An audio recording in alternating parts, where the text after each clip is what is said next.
Hello दोस्तों, तो कैसे हैं आप सभी लोग। तो जैसा कि आप देख रहे हैं, हम आ चुके हैं एक और नई वैकेंसी के साथ और एक नई जॉब अपडेट के साथ। अगर अभी तक आपने हमारे चैनल को सब्सक्राइब नहीं किया है तो please do like subscribe the channel and hit the bell icon, ताकि आपसे कभी भी कोई भी जॉब नोटिफिकेशन मिस ना हो जाए। तो चलिए बात कर लेते हैं अपनी इस पूरे रिक्रूटमेंट प्रोसेस के बारे में, जो कि आर्मी की तरफ से निकाली गई है। ये जो नई वैकेंसी आई है ये AWES की तरफ से आई है, आर्मी स्कूल की तरफ से PGT, PRT और PRT की रिक्रूटमेंट्स निकाली गई हैं। जैसा कि आप देख रहे हैं, इनके ऑनलाइन एप्लीकेशन फॉर्म्स भी भरना स्टार्ट हो चुके हैं। आप इसमें वन टाइम रजिस्ट्रेशन करने के बाद इसका एप्लीकेशन फॉर्म को फिलअप कर सकेंगे।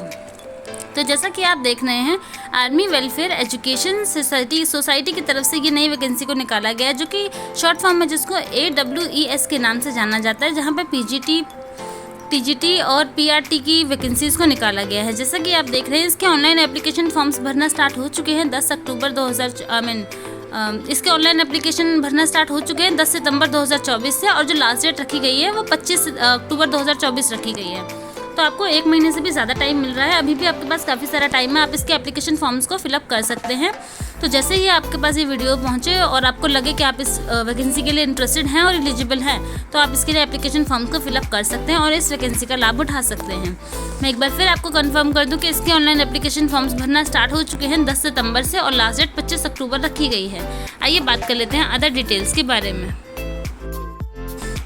इंपॉर्टेंट डेट्स की बात करें तो जैसा कि आप देख रहे हैं, इसके एप्लीकेशन फॉर्म्स भरना स्टार्ट हो चुके हैं 10/9/2024 से, और लास्ट डेट रखी गई है 25/10/2024। तो आप सभी मेक श्योर कीजिएगा कि 25/10/2024 से पहले आप अपने एप्लीकेशन फॉर्म्स को फिलअप कर लें, ताकि आप टाइमली इस पूरे रिक्रूटमेंट प्रोसेस का पार्ट बन सकें और अपने लिए एक जॉब अपॉर्चुनिटी को सिक्योर कर सकें। लास्ट डेट जो रखी गई है पेमेंट ऑफ फीस के लिए, वो भी 25/10/2024 की ही रखी गई है। तो आपको कोई एक्स्ट्रा टाइम नहीं मिल रहा है। आप 25 तारीख तक अपने एप्लीकेशन फॉर्म्स को फिलअप भी कर दीजिएगा और उसकी पेमेंट भी कर दीजिएगा।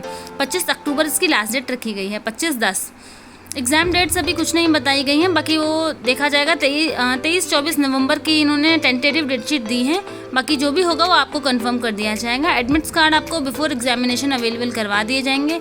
इन्होंने टेंटेटिव डेट शीट दे रखी है एडमिट कार्ड की भी 12/11/2024, और रिजल्ट की भी इन्होंने टेंटेटिव डेट शीट दे रखी है, जिसमें इन्होंने 10/12/2024 की डेट दे रखी है।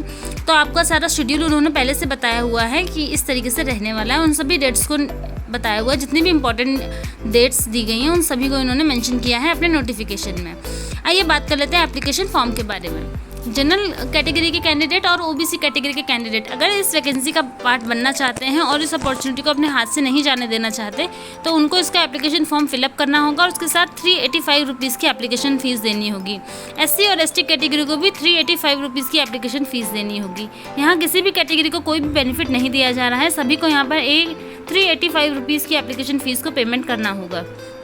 और आप इसको एप्लीकेशन फ़ीस का पेमेंट कर सकते हैं किसी भी ऑनलाइन पोर्टल को यूज़ करके, चाहे वो नेट बैंकिंग हो, क्रेडिट कार्ड हो, आपका डेबिट कार्ड हो, आप किसी भी तरह से इसकी फ़ीस को पेमेंट कर सकते हैं। इन्होंने एग्ज़ाम सेंटर्स भी बता रखे हैं कि आपके एग्ज़ाम सेंटर्स कई जगह पर होंगे, जिनमें से कुछ जो इंपॉर्टेंट जगह है उनके नाम मैं यहाँ पर मेंशन कर देती हूँ। जैसे कि आप प्रयागराज को अपना एग्जामिनेशन का सेंटर सेलेक्ट कर सकते हैं। कानपुर, आगरा, वाराणसी, गोरखपुर, लखनऊ, मीरठ, बरेली, नोएडा, दिल्ली, आपका झांसी भी यहाँ पर है, देहरादून है, जयपुर है, जबलपुर है, भोपाल है। ये सारे जो सेंटर्स हैं, इंपॉर्टेंट और मेन जो सेंटर्स हैं वो ये हैं। बाकी इसमें और सेंटर्स भी दिए हुए हैं, आप इसके नोटिफिकेशन को चेक कर सकते हैं अपनी लोकेलिटी के अकॉर्डिंग।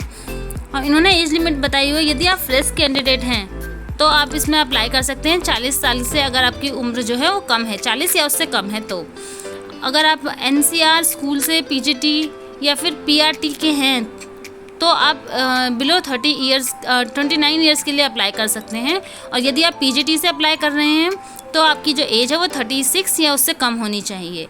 अगर आप एक्सपीरियंस कैंडिडेट हैं तो आपकी एज जो है 57 या उससे कम होनी चाहिए।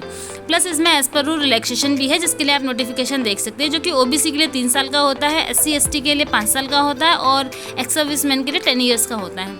बाकी आप और इन्फॉर्मेशन के लिए इनके ऑफिशियल नोटिफिकेशन को चेकआउट कर सकते हैं। बाकी जितने भी इंपॉर्टेंट लिंक्स होंगे इस वीडियो से रिलेटेड, उन सभी को मैं नीचे डिस्क्रिप्शन बॉक्स में मेंशन कर दूंगी, तो आप वहाँ से चेकआउट कर सकते हैं और अपने एप्लीकेशन फॉर्म को फिलअप कर सकते हैं। सारे जितने भी इंपॉर्टेंट लिंक्स होंगे, चाहे वो आपका सिलेबस का लिंक हो, आपका सिलेबस का लिंक हो, आपका नोटिफिकेशन का लिंक हो, वेबसाइट का लिंक हो, या फिर ऑनलाइन एप्लीकेशन फॉर्म का लिंक हो, सभी को मैं नीचे डिस्क्रिप्शन बॉक्स में मेंशन कर दूँगी, आप वहाँ से चेकआउट कर सकते हैं। आइए देख लेते हैं ये टीचर की जो वैकेंसी है ये किस तरीके से होने वाली है। और इसकी एलिजिबिलिटी क्राइटेरिया क्या है। जैसा कि आप देख रहे हैं पीजीटी के लिए अगर आप अप्लाई कर रहे हैं तो उसमें कई सारे सब्जेक्ट्स हैं, English, Hindi, math, history, geography, economic, political science, कई सारे हैं। आप अपने हिसाब से अप्लाई कर सकते हैं और इन सभी में आपने जिस सब्जेक्ट के लिए आप अप्लाई कर रहे हैं उस सब्जेक्ट की आपके पास डिग्री होनी चाहिए, प्लस आपके पास बीएड होना चाहिए। जैसे कि अगर आप इंग्लिश के लिए अप्लाई कर रहे हैं तो आपके पास मास्टर डिग्री इन इंग्लिश होनी चाहिए विद बीएड की डिग्री, वो भी आपके साथ होनी चाहिए। अगर आप हिंदी के लिए अप्लाई करें तो हिंदी की आपके पास मास्टर डिग्री हो प्लस आपके पास बीएड की डिग्री हो। मैथ्स के लिए अप्लाई कर रहे हैं तो आपके पास मैथ की मास्टर डिग्री होनी चाहिए मैथ में और आपके पास बीएड की डिग्री होनी चाहिए। हिस्ट्री के लिए आपके पास मास्टर की डिग्री हो हिस्ट्री में और आपके पास बीएड होना चाहिए। सेम इसी तरीके से सारी क्वालिफिकेशन रखी गई हैं। आप कई सारे उसमें अप्लाई कर सकते हैं। आप मैथमेटिक्स में अप्लाई कर सकते हैं, हिस्ट्री में, जियोग्राफी में अप्लाई कर सकते हैं, इकोनॉमिक्स के लिए अप्लाई कर सकते हैं, पॉलिटिकल साइंस के लिए अप्लाई कर सकते हैं, फिजिक्स के लिए अप्लाई कर सकते हैं, केमिस्ट्री, बायोलॉजी के लिए अप्लाई कर सकते हैं, बायोटेक्नोलॉजी के लिए अप्लाई कर सकते हैं। आप कई सारे यहाँ पर कई सारी कैटेगरीज हैं, आप अपने सब्जेक्ट के अकॉर्डिंग सेलेक्ट कर सकते हैं। अगर आप फिजिकल एजुकेशन को सेलेक्ट करना चाहते हैं आप वो भी कर सकते हैं।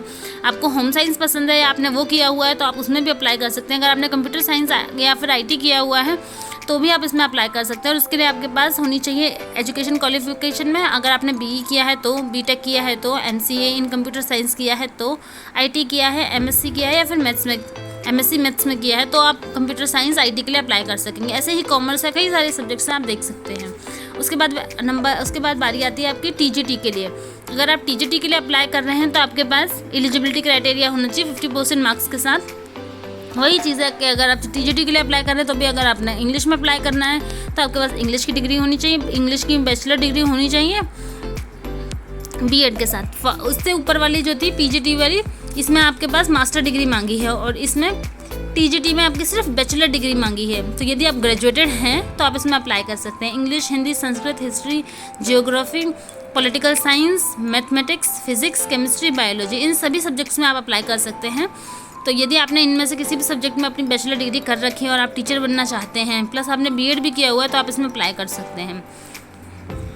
पीआरटी के लिए इन्होंने बताया हुआ है कि ग्रेजुएशन आपकी होनी चाहिए विद बीएड 2 इयर्स का, या फिर आपने डिप्लोमा किया हो या फिर आपका पास 4 इयर्स का इंटीग्रेटेड आपने कोर्स कर रखा हो तो आप पीआरटी के लिए अप्लाई कर सकते हैं। और एज लिमिट इन्होंने पहले ही बता दी किस क्राइटेरिया, कौन सी जॉब के लिए कितनी एज लिमिट आपकी होनी चाहिए।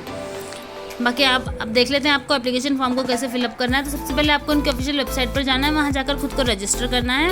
1 टाइम रजिस्ट्रेशन पासवर्ड के साथ आपको खुद को रजिस्टर करना है। रजिस्टर करने के बाद आपको आपके पूरा फॉर्म जो है फिलअप करना है, उनके ऑनलाइन पोर्टल पर जाना है। वहाँ जाएंगे तो आपको ऑनलाइन फॉर्म अवेलेबल हो जाएगा। अगर वहाँ से आपको नहीं मिला तो इस वीडियो के डिस्क्रिप्शन बॉक्स में अप्लाई लिंक होगा, वहाँ से भी आप अप्लाई लिंक पर जा सकते हैं। वहाँ जाकर आपको अपना एप्लीकेशन फॉर्म को फिलअप करना है। प्रॉपरली आपको सारी बेसिक डिटेल्स डालनी है, आपका जितने भी इंपॉर्टेंट डिटेल्स हैं उन सबको फिलअप करना है। जैसे आपका फ़ोटो, सिग्नेचर, आईडी प्रूफ और आपका बेसिक डिटेल्स, आपका नाम, फादर नेम, डीओबी, वो सारी चीज़ें डालनी है। उसके बाद आपको फ़ोटो, सिग्नेचर, थंब, इन सब चीज़ों को उन सब की स्कैन कॉपी को अपलोड करना है। फिर आपको आपके एजुकेशन डॉक्यूमेंट्स जो हैं उनकी स्कैन कॉपी को अपलोड करना है। फोटोग्राफ, सिग्नेचर करने के बाद आपको अपनी एप्लीकेशन फ़ीस को सबमिट करना है। फीस सबमिट करने के बाद आपका फॉर्म जो है आपको सबमिट कर देना है। जैसे ही आप सबमिट कर देंगे आपके पास एप्लीकेशन आ जाए, आपके पास नोटिफिकेशन आ जाएगा कि आपकी जो एप्लीकेशन है उसको सक्सेसफुली सबमिशन हो गया है। जैसे ही आपके पास वो नोटिफिकेशन आए, चाहे तो आप इसको स्क्रीनशॉट लेकर रख सकते हैं फॉर द सेफर साइड कि आपने इसका एप्लीकेशन फॉर्म को फिलअप किया है। और अगर ऐसा आप नहीं करना चाहते हैं और आप और भी सिक्योरिटी चाहते हैं तो आप चाहें तो आपने जो एप्लीकेशन फॉर्म को फिलअप किया है आप उसको एज अ PDF सेव कर सकते हैं या फिर उसका प्रिंट आउट निकाल कर भी रख सकते हैं, ताकि फॉर द सेफर साइड कि आप कोई इंपॉर्टेंट डिटेल ना भूल जाएं कि कोई रजिस्ट्रेशन नंबर क्या था या फिर उन्होंने कोई अपना अलग से कोई नंबर दिया है तो वो नंबर क्या था, आप कोई चीज़ भूल ना जाए, इसलिए आप ऐसा कर सकते हैं। बाकी अगर आपको हमारा वीडियो अच्छा लगा हो तो please do like, subscribe the channel and hit the bell icon, ताकि आपसे कभी भी कोई भी जॉब नोटिफिकेशन मिस ना हो जाए। And thanks for watching. बाकी इस वीडियो से रिलेटेड जितने भी इंपॉर्टेंट लिंक्स हैं उन सभी को मैं इस वीडियो के डिस्क्रिप्शन बॉक्स में मेंशन कर दूंगी, तो आप चेकआउट करना ना भूलें। And please do like, subscribe the channel and hit the bell icon. Thanks for watching.